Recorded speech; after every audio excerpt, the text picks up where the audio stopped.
आऊज़ु बिल्लाहि मिनश शैतानिर रजीम। उम्मीद करते हैं जी आप सब लोग खैरियत से होंगे। महबूब को बेकरार करने का जी अमल है जो आज मैं आपको इस वीडियो में बताऊंगा। अमल बताने से पहले मेरे चैनल नूरी अमलियात को सब्सक्राइब कर लीजिए और इस अमल की इजाज़त ज़रूरी है। मेरे जितने भी अमल होंगे उनकी इजाज़त ज़रूरी है। ये मैं आपको अमल पहले लिख देता हूँ यहाँ पर, जिस तरीके से आपने करना है। कि कुछ लोग कहते हैं कि भाई आप ना जल्द से जल्द बताया करें और आसान अल्फाज में बताया करें। आपने ये नक्श काली स्याही या नीली स्याही का इस्तेमाल करते हुए आपने जी बना लेना है।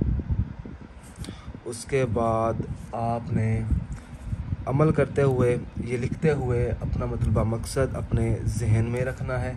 अगर आपको इसकी पिक्चर चाहिए और अगर इसकी इजाज़त चाहिए तो आप मेरे व्हाट्सएप नंबर पर मुझसे रब्ता कर सकते हैं। दाल आइन आइन, उसके बाद लाइन नीचे लगाएं।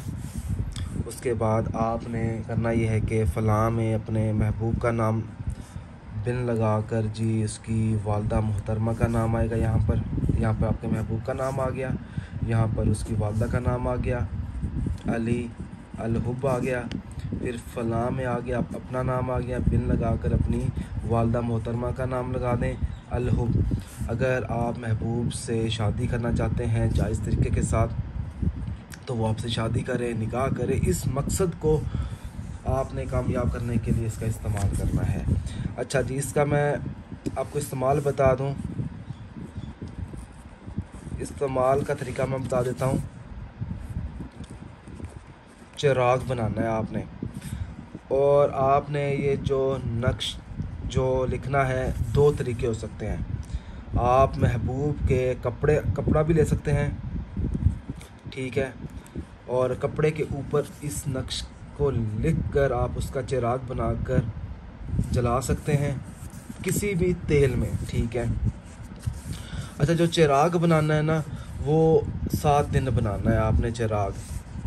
7 दिन, एक सेकंड जी, 7 दिन आपने चिराग बनाना है। मैं ऊपर लिख देता हूँ, 7 दिन आपने चिराग बनाना है इसका इंशाल्लाह ताला। 7 जब आखिरी दिन होगा इशा की नमाज के बाद और सोने से पहले आपने इसका चिराग बना लेना है और जला देना है, और 7 से 11 दिनों के अंदर अंदर आपको कामयाबी मिल जाएगी। और ये व्हाट्सअप नंबर मैं नीचे लिख देता हूँ। अगर कोई शख्स रब्ता करना चाहता है या इजाज़त लेना चाहता है तो वो हमसे इस व्हाट्सअप नंबर पर रब्ता करके इसकी पिक्चर भी ले सकता है और इजाज़त भी ले सकता है। कोई और सवाल पूछना हो किसी भी किस्म का तो आप इस व्हाट्सअप नंबर पर या इस वीडियो के नीचे कमेंट करके पूछ सकते हैं। जज़ाकल्लाह।